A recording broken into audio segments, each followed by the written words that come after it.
Hi guys, what's up? My name is Ronald. Isa po akong OFW dito sa Singapore. Meron po tayong good news para sa mga OFW.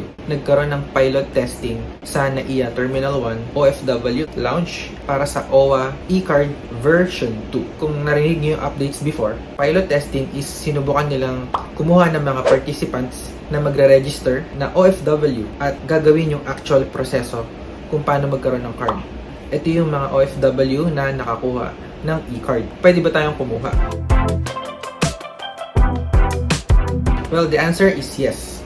As long as meron kayong nakikitang available na staff sa OFW lounge na IA Terminal 1 departure area, ito po yung bago tayo sumakay ng eroplano.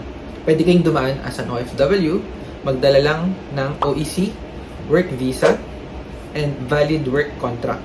Isama nyo na din yung passport. And syempre, dapat meron tayong OWA contribution or active member tayo sa OWA. So, sila na yung magre-register ng account mo, pipila ka lang doon, and pipicturan, at ilalagay yung database mo, information mo sa card. So, mabilis lang makuha yung card. Same day, 10 minutes to 15 minutes.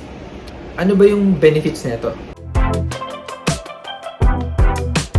Well, same lang din naman ng una, pero yung nadagdag na perks is hindi pa finalized. So, most probably, ito yung mga business sa Pilipinas na pwede tayong makakuha ng discount as an OFW or any promotion. Basta hintayin na lang natin yung mga pwedeng maging partners ng DMW para dito.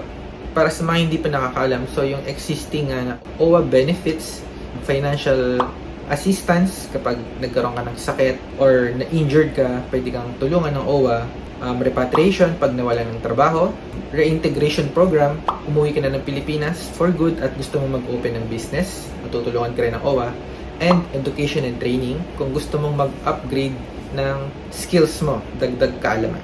So another benefit ng OWA eCard is pwede siyang gamitin as a valid OFW. ID lang kapag lalabas tayo ng Philippines. Pero guys, hindi siya equivalent ng OEC.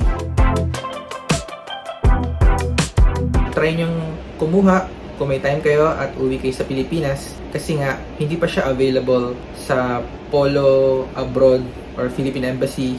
Hindi rin siya available sa regional area sa Pilipinas. Sa NAIA Terminal 1 pa lang, pwedeng registration area sa OFW Lounge. Pero soon, dadamihan din nila yung registration area para mas madali na makapag-register yung mga OFW na merong OWA membership or gusto ng OWA eCard. Yun lang yung update guys ngayon. Please stay tuned kung magkaroon pa ng bagong balita from OWA. Ang alam ko meron din tayong bagong OFW app. Stay tuned din, mag-upload tayo ng updates and news para doon. If you're still here, maraming salamat. Support my channel and I will see you on my next video.